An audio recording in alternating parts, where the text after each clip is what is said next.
Friends, అధికార party టీడీపీకి చెందిన ఐటీడీపీ సోషల్ యాక్టివిస్ట్ కిరణ్ అనే వ్యక్తి వైఎస్ భారతమ్మ గారి మీద చేసిన వ్యాఖ్యలు నేను విన్న తర్వాత, అరే ఏంటి ఇటువంటి సమాజంలో మనం బతుకుతున్నామా, ఇటువంటి నీతి మాలిన వ్యక్తులని ఐటీడీపీ లాంటి పార్టీలు పోషిస్తున్నాయా పేర్డ్ ఆర్టిస్టులు కానీ అనిపించింది. ఈ కిరణ్ అనే వ్యక్తి వైఎస్ భారతమ్మ గారి మీద చేసిన వ్యాఖ్యలు ఎవరైనా వింటే ఎంత నీచంగా ఆ వ్యక్తి మాట్లాడాడు అంటే ఆ వీడియో నేను ప్లే చేయలేను. అంత దారుణమైన వ్యాఖ్యలు ఆ చేబ్రోలుకు చెందిన కిరణ్ అనే వ్యక్తి వైఎస్ భారతమ్మ గారి మీద నింద మోపాడు.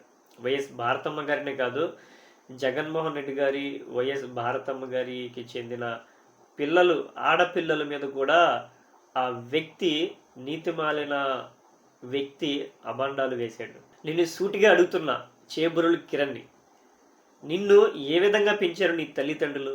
నువ్వు కూడా ఒక తల్లి కడుపునే పుట్టావు. నీ ఇంట్లో కూడా ఒక తల్లి, ఒక చెల్లి, ఒక అక్క అనే ఆడమనుషులు ఉన్నారు. వైఎస్ భారతమ్మ గారి మీద నింద వేసేటప్పుడు నీ ఇంట్లో నీ తల్లి, నీ అక్క, చెల్లి నీకు గుర్తుకు రాలేదా?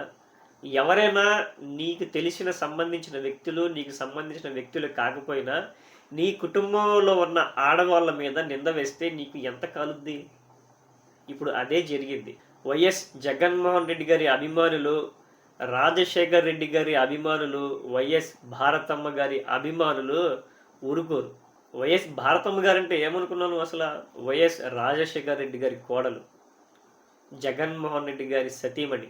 అంతేకాదు, నిన్ను ఏదైతే పార్టీ పెంచి పోషిస్తుందో ఆ చంద్రబాబు నాయుడు గారే స్వయాన చెప్పారు, రాజశేఖర్ రెడ్డి గారు నా మిత్రుడు అని. సో అటువంటి మిత్రుడికి చెందిన కోడలు మీద నువ్వు ఈరోజు నింద వేసావు అంటే నీకు ఎంత బలిసి ఉండాలి?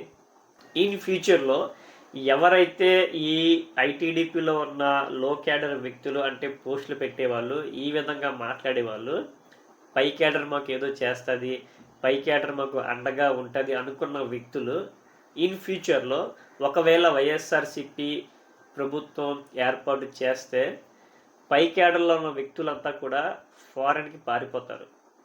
మీ పరిస్థితి ఏంటి ఒకసారి ఆలోచించుకోండి. ఈ చేబ్రోలు కిరణ్ అనే వ్యక్తి సరే క్షమాపణ అయిపోయింది, తొందరపాటులో చెప్పాను అని చెప్పి క్షమించమని అడిగాడు. దాని తరువాత ఈ పోలీస్ డిపార్ట్మెంట్ వారు అతని మీద కేసు ఫైల్ చేశారు, అతన్ని అరెస్ట్ చేయడం జరిగింది. అయితే ఇక్కడ రైజ్ అయ్యే పాయింట్ ఏంటంటే, అసలు అతని మీద కేసు పెట్టింది ఎవరు, ఏ సెక్షన్స్ ఆయన మీద వేశారు?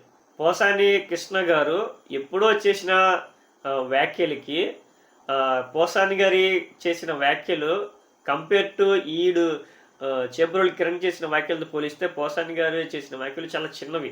సో అటువంటి పోసాని గారినే దాదాపు 10-14 పోలీస్ స్టేషన్లు తిప్పారు, నాన్ బెయిలబుల్ కేసులు పెట్టారు, పీటీ సెక్షన్స్ అని చెప్పి ఏదేదో పెట్టారు. సో ఇప్పుడు ఈ చేబ్రోలు కిరణ్ని సేమ్ అలాగే చేయబోతున్నారా, లేదా తూతూ మంత్రంగానే కాసేపు ఈ వేడి వాతావరణం చల్లారేదాకా అతన్ని మీ స్టేషన్లో, మీ భద్రతల్లో అతన్ని సురక్షితంగా ఉంచడానికి ఏదైనా ప్లాన్ చేస్తున్నారా అని సందేహాలు వ్యక్తమవుతున్నాయి. ఫైనల్గా చెప్పేది ఏంటంటే, మనం మానవ సమాజంలో ఉంటున్నాము, మృగాల సమాజంలో కాదు. మనిషిని ప్రేమించుకోవాలి.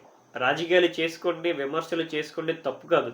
కానీ వాడు ఏ పార్టీ అయినా సరే, వైఎస్ఆర్సీపీ పార్టీ వ్యక్తి అయినా, టీడీపీకి చెందిన పార్టీ అయినా, జనసేనకు చెందిన వ్యక్తి అయినా సరే, ఏ వ్యక్తి అయినా సరే పార్టీకి సంబంధించిన మహిళల మీద లేదా ఇతర మహిళల మీద మార్ఫింగ్ సంబంధించిన వీడియోస్ కానీ ఇటువంటి అనుచిత వ్యాఖ్యలు చేసిన వ్యక్తులని వాడు ఏ పార్టీకి చెందిన వ్యక్తి అయినా సరే వాడిని ఖండించాలి, వాడిని తీవ్రంగా శిక్షించాలి. మరోసారి జరగకుండా వాడికి తీవ్రమైన కఠినంగా శిక్షించాలని చెప్పి నేను ప్రెజెంట్ ఉన్న డీజీపీ గారిని కోరుకుంటున్నాను.